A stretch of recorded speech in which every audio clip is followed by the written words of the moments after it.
ఇంకా ఎనిమిదవ రోజు అమ్మవారి అవతారం ఏ విధంగా ఉంటుంది, అలాగే అమ్మవారికి సమర్పించుకోవాల్సిన ప్రసాదాలు ఏ విధంగా ఉంటాయి? ఇక్కడ మనకు వచ్చేసి సరస్వతి మాత సరస్వతి దేవి అవతారం రోజున ఉంటుందన్నమాట. ఈ రోజున పంచమి కూడా ఉంటుంది. సరస్వతి మాత పంచమి సోమవారం ఇవన్నీ కలిసి వస్తాయి అన్నమాట. అయితే ఆ రోజున అందరూ అనుకుంటారు సరస్వతి మాతకి పుట్టినరోజు ఏమో సరస్వతి మాతకి పూజ చేయాలి, లేకపోతే మన పిల్లల్ని తీసుకెళ్ళేసి అక్కడ అక్షరాభ్యాసం చేయించే మంచిది అనుకుంటారు. కరెక్టే అది. కానీ అక్షరాభ్యాసం అంటే ప్రతి రంగంలోనూ అక్షరాభ్యాసం. ఇప్పుడు మనము ఇంజనీరింగో బీటెక్కో చదువుతాం, కానీ మన దాంట్లో అక్షరాభ్యాసం అన్నట్టే. 1వ క్లాసులో చేసేది అక్షరాభ్యాసం కాదు. మనం ఎక్కడైనా వర్క్కి వెళ్తాం, వర్క్ నేర్చుకోవాలి కదా, మళ్ళీ ఆ వర్క్ నేర్చుకోవాలంటే అక్షరాభ్యాసమే కదా.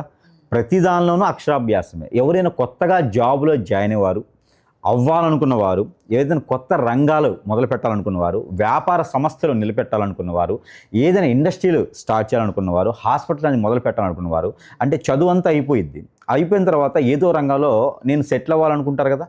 వీరంతా కూడా మొదటగా అక్షరాభ్యాసం ఉన్నవారే, అక్షరాభ్యాసం చేసుకోవాల్సిన వారే. వీరంతా కూడా ఆ రోజున పూజించుకోవచ్చు.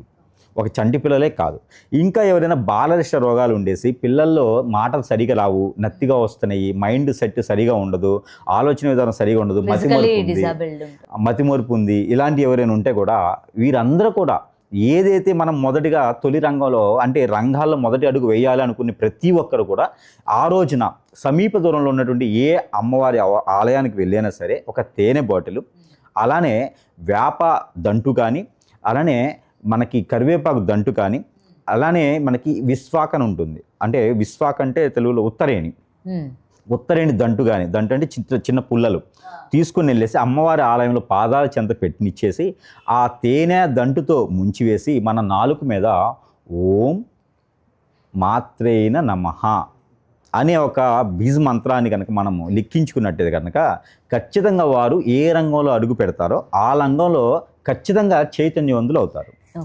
ఈ రకమైనటువంటి ప్రయత్నం చేసి అదృష్టవంతులు అవ్వచ్చు. అంటే శరన్నవరాత్రులు అనేది మామూలు విషయం కాదు. అది సంవత్సరానికి ఒకసారి వచ్చినప్పటికీ కూడా వచ్చే ప్రతిసారి ప్రత్యేకత ఉంటుంది. అలానే ఈ సంవత్సరం కూడా ప్రత్యేకత ఉంది. ఇలాగా ప్రతిరోజు కూడా ఎవరెవరి అవసరాలు కొద్దిగా వారు ఆ రోజును పూజించుకుంటే, ప్రతిరోజు అందరికీ అవసరం కుదరకపోవచ్చు, కానీ ఆ రోజున వారి రంగంలో ఉన్న వారు పూజించుకున్నట్టయితే ఖచ్చితంగా అందరికి కూడా మంచి మెలకువలు, మంచి సానుకూలమైనటువంటి వాతావరణం కూడా లభిస్తుంది. ఈ ఒక సరస్వతి మాత పెట్టుకోవాల్సినటువంటి ప్రసాదం ఏంటంటే కనుక ఈవిడికి కూడా చక్కెర పొంగలి పెట్టవచ్చు. ఆ కాగి చల్లార్చి దాంట్లో పటికి బెల్లం, మిశ్రీ లేకపోతే బెల్లము కలిపినటువంటి పాలు ఆవిడికి చాలా ఇష్టం. ఆవు పాలు అయితే ఇంకా శ్రేష్టం, ఆవిడికి చాలా ఇష్టం. వేరే ప్రసాదాలు ఏమీ ఆమె తీసుకోదు, మనం ఇష్టపూర్వకంగా పెట్టుకోవడం తప్పితేను.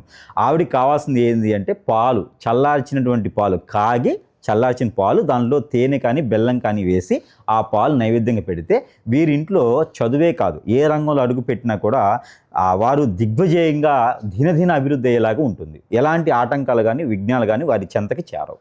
ఇలాంటి నైవేద్యాలు పెట్టుకుంటే సరిపోతుంది. For more videos like this, subscribe Big TV channel.